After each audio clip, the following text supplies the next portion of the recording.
Chapter inquiry and investigation. Inquiry and investigations यहाँ से शुरू होता है। इसमें बेसिकली ये पहले होता है इंस्पेक्शन इंक्वायरी, फिर अगर ज़्यादा दिक्कत लगती है तो इन्वेस्टिगेशन होता है। ये चीज़ें दे रखी हैं अदर्स। इसमें सेक्शन है 6, 7, 8, 9, ये 13, 16, 19 और सपोर्टिंग सेक्शंस हैं। ये इसमें प्रोसेस पावर्स हैं। अब आता है सेक्शन 447। 447 में जो ऑफेंस करे गए हैं वो कोग्निजेबल हैं और नॉन वेलेबल हैं, सेम एज 212 सब सेक्शन 6 के। अब इनमें पेनल्टी कितनी कितनी है और कब लगती है। अगर आपका जो फ्रॉड का अमाउंट था वो 10 लाख था या फिर 1% ऑफ टर्नओवर था तो उससे ज़्यादा था। अब उससे ज़्यादा होने के बाद भी वो पब्लिक इंटरेस्ट को अफेक्ट नहीं करता था तो 6 महीने से लेकर 10 साल और 3x इंटू अमाउंट, लेकिन पब्लिक इंटरेस्ट अफेक्ट करता था तो यही 3x का 3x वो रहेगा, मैक्सिमम 10 साल का 10 साल रहेगा, पर मिनिमम 6 महीने से लेके बढ़ के 3 साल हो जाएगा। लेकिन फ्रॉड आपका 10 लाख या फिर 1% ऑफ टर्नओवर से भी कम था तो आपको जेल हो सकती है अप टू 5। मैक्सिमम 10 थी, अब उसको मैं कम करके 5 कर दिया। फाइन अप टू 50 लाख या फिर दोनों के दोनों हो सकते हैं। अब आते हैं फर्स्ट सेक्शन की तरफ of the inquiry and inspection 206। जब भी आरओसी को स्क्रूटनाइज करता है कोई डॉक्यूमेंट को या फिर कोई इन्फॉर्मेशन मिलती है उसको किसी की तरफ से आरओसी को, तो वो बोलेगा मुझे डॉक्यूमेंट दो, इन्फॉर्मेशन दो, एक्सप्लेनेशन दो, मतलब मुझे डाई दो, मुझे डाई दो, रिटर्न नोटिस में लिख के भेजेगा और इस टाइम तक दो।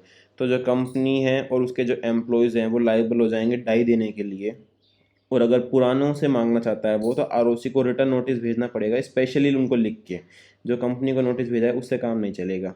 अब या क्या हो सकता है, उन्होंने नहीं दिया या फिर कम दिया, दिया लेकिन आरओसी सेटिस्फाइड नहीं है तो वो दूसरा नोटिस भेजेगा कि मेरे को बुक्स ऑफ अकाउंट्स भेजो, बुक्स एंड पेपर्स भेजो इस टाइम तक। ठीक है। अब दोबारा से इंफॉर्मेशन आई, वही इंफॉर्मेशन और स्क्रूटनी करी आपने डॉक्यूमेंट्स की या फिर इंफॉर्मेशन आपको मिली और रजिस्ट्रार सेटिस्फाइड हो रहा है कि एफसीजी हो रहा है। एफसीजी यानी कि फ्रॉड हो रहा है, डिफ्रॉड हो रहा है, कंप्लाइंस नहीं हो रहा है किसी भी चीज़ का, या फिर ग्रीवियंसेस सोल्व नहीं हो रहे किसके, स्टेक होल्डर्स के। तो वो इन्फॉर्म करेगा कंपनी को कि फर्निश करो मुझे इन्फॉर्मेशन, एक्सप्लेनेशन, और इंक्वायरी चालू हो जाएगी। अब दोबारा बार बार मांगे नहीं जाएगा आरओसी, अब यहाँ पे इंक्वायरी चालू हो जाएगी। तो जब यहाँ पे इंक्वायरी चालू कर सकता है आरओसी खुद भी, या फिर सीजी भी डायरेक्ट कर सकता है आरओसी को या फिर किसी इंस्पेक्टर को कि कैरी ऑन कर दो, इंक्वायरी शुरू कर दो अब। और उन पे फ्रॉड वाली सेक्शंस लग जाएंगे 447 के। तो फोर्थ स्टेप में आके या तो आरओसी खुद इंक्वायरी चालू कर देगा या फिर सीजी आरओसी या फिर इंस्पेक्टर को बोल के इंक्वायरी चालू करवा देगा। ठीक है। लेकिन अगर ज़्यादा ही सीरियस मैटर था तो सीजी सेटिस्फाई है कि इंस्पेक्शन ही शुरू हो जाना चाहिए सीधा, तो इंस्पेक्टर अपॉइंट कर देगा और उसको बोल देगा। बोलेगा कैसे, जनरल ऑर्डर में और स्पेसिफिक ऑर्डर में। और वो ऑथराइज कर सकता है किसी और स्टैट्यूटरी ऑडिटर्स को भी, अथॉरिटीज़ को भी, जैसे कि इनकम टैक्स वगैरह को, कि इसका इंस्पेक्शन करो कि क्या घपला क्या चल रहा है इसमें। तो 206 का साथ देने आए हैं, 207, 208 एंड 209। 207 में बताया गया कि क्या रेस्पॉन्सिबिलिटीज़ हैं कंपनी वगैरह की।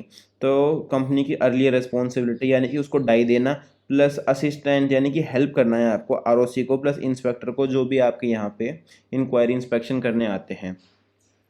जो आरओसी हैं और इंस्पेक्टर हैं उनके पास सिविल कोड का पाओ है। पाओ मतलब कि वो आपको बोल सकते हैं प्रेजेंट होइए, ओथ पे ले सकते हैं, इंक्वायरी करवा सकते हैं और अटेंड करने को बोल सकते हैं कोई भी चीज़। और यहाँ पे जो डिस्क्वालिफिकेशन दे सकते हैं वो डायरेक्टर्स को। यहाँ पे जो डिस्क्वालिफिकेशन मिलता है ये परमानेंट डिस्क्वालिफिकेशन होता है हमेशा, ये याद रखने वाला पॉइंट है।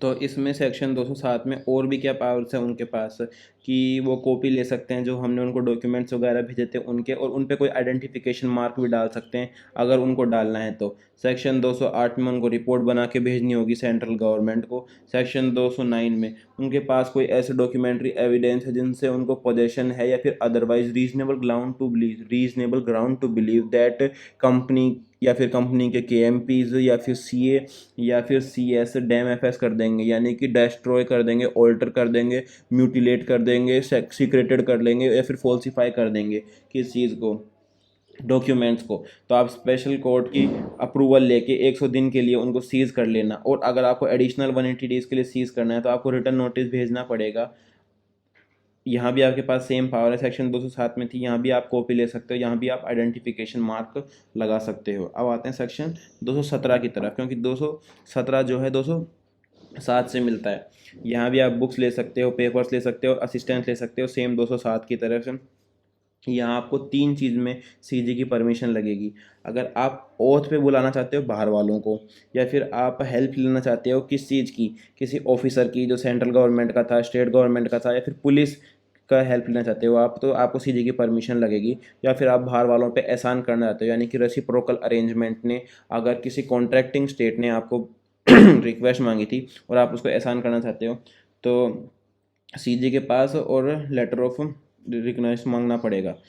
अब और चीज़ें, बुक्स की कस्टडी यहाँ पे रख सकते हो आप 180 डेज में, सिमिलरली लाइक सेक्शन 209, वही PAOI की पावर्स हैं, वही उसकी तरह। फाइन वेकेशन लगा सकते हो सेम 207 की तरह, डिस्क्वालिफिकेशन हो जाएगा परमानेंट जो होता है उसमें बुक्स एंड कस्टडी का, बस। और body corporate, other than body corporate का आप वो कर सकते हो विदाउट सीजी परमिशन, बस ये याद रखने वाली बात है। 218 में 210 में कर रहे हो, या फिर 13 में कर रहे हो, 16 में कर रहे हो, या फिर 212 में कर रहे हो, कोई इन्वेस्टिगेशन चल रही थी या फिर ऑपरेशन मिसमैनेजमेंट में चल रही थी, और आप सस्पेंड कर देते हो या डिस्चार्ज कर देते हो, पनिशमेंट देते हो, या फिर टर्म चेंज करते हो। अब टर्म कैसे चेंज होते हैं, पहले मैनेजर था अब पीओन बना दिया। पनिशमेंट दे देते हैं मतलब कि आप उसको पहले तो ऑफिस डेस्क पे बिठा के रखते थे, अब बाहर भेज देते हो। या फिर सस्पेंड या फिर डिस्चार्ज, ये तो नॉर्मल है, सस्पेंड या फिर डिस्चार्ज। तो पहले आपको ट्रिब्यूनल से परमिशन लेनी है। अगर 30 दिन में वो बोल देता है हाँ, तो आप अलाउड हो करने के लिए, या फिर अगर वो कोई रिप्लाई भी नहीं देता 30 दिन में, तो भी आप अलाउड हो। लेकिन ऑब्जेक्शन कर देता है वो कि आप नहीं उसको निकाल सकते, तो फिर आप भी उसको लेके NCLAT में जा सकते हो 30 दिन के अंदर अंदर। This sections only when investigation is carried on, अगर इन्वेस्टिगेशन ख़त्म हो गई है तो ये सेक्शन भी ख़त्म हो जाएगा। 220 ये लगता है 209 की तरह, वहीं वहाँ पे कंपनी KMP और CACS था, यहाँ पे KMP CACS नहीं है, बल्कि company MD manager body corporate कर देंगे डैम FS। तो आपको किसी विदाउट अप्रूवल वहाँ पे सुप्रीम स्पेशल कोर्ट की परमिशन लगती थी, सर्च कर सकते हो, सीजर कर सकते हो, कस्टडी ले सकते हो, लेकिन इन्वेस्टिगेशन ख़त्म हो जाए उससे लेटर नहीं कर सकते। यहाँ भी आप कॉपी मार्क लगा सकते हो, आइडेंटिफिकेशन मार्क लगा सकते हो।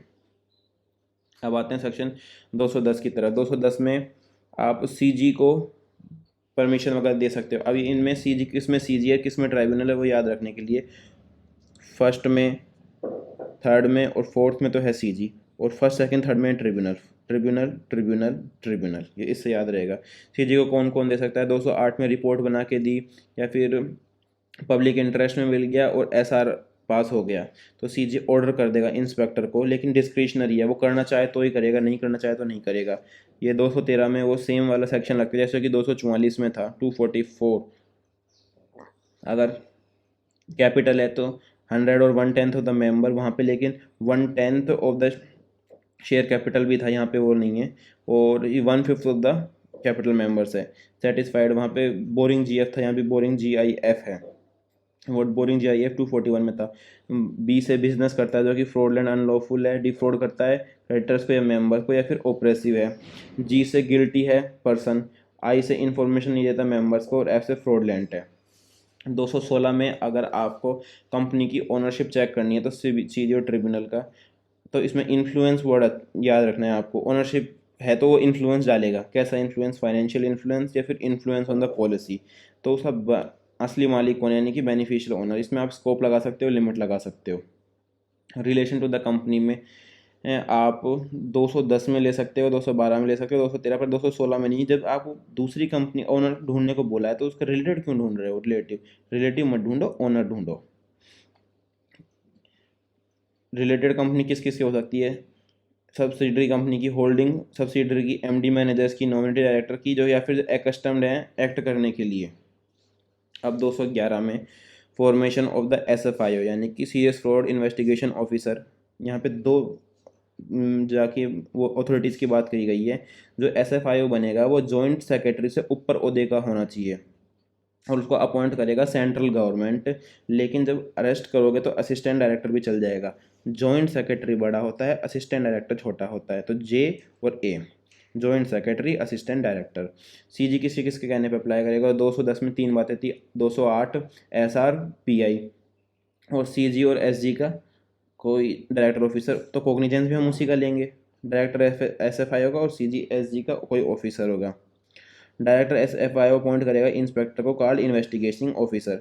अगर इंटरिम रिपोर्ट CG मांगे तो भेज देना, फाइनल रिपोर्ट CG मांगे तो रिपोर्ट में भेजिए आपने CG को, और CG को लगता है कि डायरेक्टली प्रोसिक्यूशन चालू कर देना चाहिए, यानी कि उसके अगेंस्ट केस चालू कर देना चाहिए, तो फिर वो केस चालू कर देगा। लेकिन अगर डायरेक्टर्स KMP ऑफिसर के ने अनड्यू एडवांटेज लिए हैं कंपनी की, यानी कि ज़बरदस्ती मजे लिए हैं, तो वो दूसरे सिंगम को बुलाएगा, यानी कि NCLT को, और डिसगॉर्जमेंट ऑफ द सच प्रॉपर्टी जब्त कर लेगा, और होल्डिंग पर्सनली लाइबल देम, जब्त कर लेगा और उनको पर्सनली लाइबल कर देगा। दो चीज़ हो जाएंगी। ठीक है। इनकम टैक्स कंटिन्यू कर सकता है जब ये चल रहा है, तो बेल लेने के लिए आप स्पेशल कोर्ट में जाओ और बोलो 16 साल से छोटा है, ये वुमेन है या फिर बीमार है।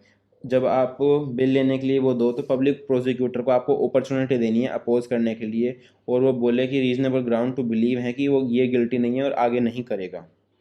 जब अरेस्ट करोगे तो वो बताया था असिस्टेंट डायरेक्टर से ऊपर होना चाहिए, इन्फॉर्म करेगा स्पेशल कोर्ट को, फॉरवर्ड करेगा SFIO को इसमें एनवलप में, और पेश करेगा 24 आवर्स में, तो इसमें ट्रांसपोर्ट का वो नहीं आएगा।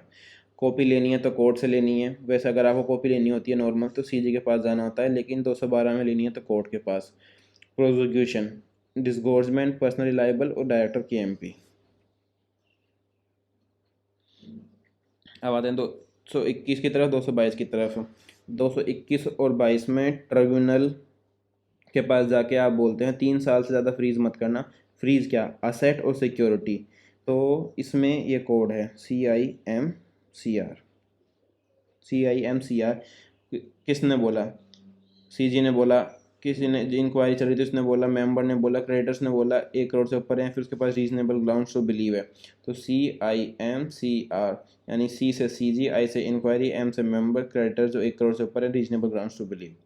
रिपोर्ट लेनी है तो देखो यहाँ पे मैंने बताया था ना, CG से ले सकते हैं। फिर 224 में, अगर वाउंडिंग अप हो रही थी आपकी, petition for wounding up for 241 और बोथ गिल्टी थे, क्रिमिनली लाइबल थे, तो प्रोसिक्यूशन चालू कर देना चाहिए, और रिकवरी करनी चाहिए डैमेजेस ऑफ फ्रॉड की और प्रॉपर्टी कंपनी वगैरह की।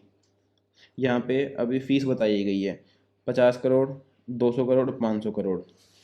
इसमें और इसमें बस 10 का फ़र्क है, बीच में एक टर्म डालना है, 10,000, 15,000, 25,000। और no former body corporate as an inspector, act as an inspector. The rest of the sections you will can learn from the class of Subham Singhal sir.